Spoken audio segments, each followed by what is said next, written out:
台湾的水库土沙积底的状况真严重哦，为着要延长水土的寿命，稳定供水，水利署去年计共是标出2512万立方公尺的土沙，是有史以来上济一档哦。另外，目前水库拢有8、9分满，水利署嘛表示讲，伫今年头一季的水情阁算乐观，也毋过嘛是提醒大家，嘛是爱省水。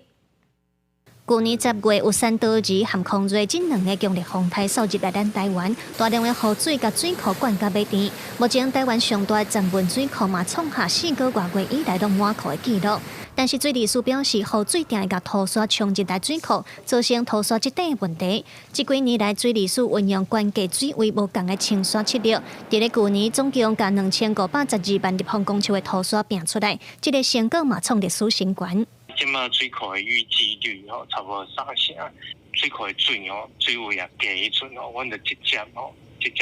用怪手在伊这个库底在那挖起来，那清清的。水位较悬迄阵阮就有迄个抽泥船，有迄船会当用迄个瀑布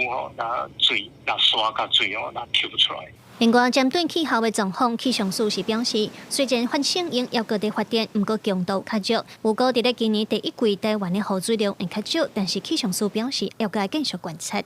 在西太平洋这边是一个比较暖的一个海水区域，所以在反映到大气上的话，它会是一个气旋式的一个环流，所以它反而会是让这个台湾北边的冷空气会有比较容易往南下的一个状况，所以在台湾这边气候上讲的话，会是有比较偏冷的一个情况出现。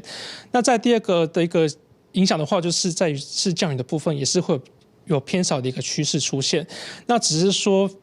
每一次反圣婴它所发生的一个状况之下，它其实对于台湾的一个气候上还是有一些很大的一个不确定性。根据水利署的资料来看，目前全台湾主要的水库脱水量拢有8、9成。水利署表示，虽然寒冷以来11月、12月的雨水量无增加真济，不过目前第一季1月至3月的水情还阁算乐观。但是早当地补产的用水量大，因要是继续谨慎观察、精准调度，确保民生和各产业的用水量。记者卢尚珠、林晓凯台北报道。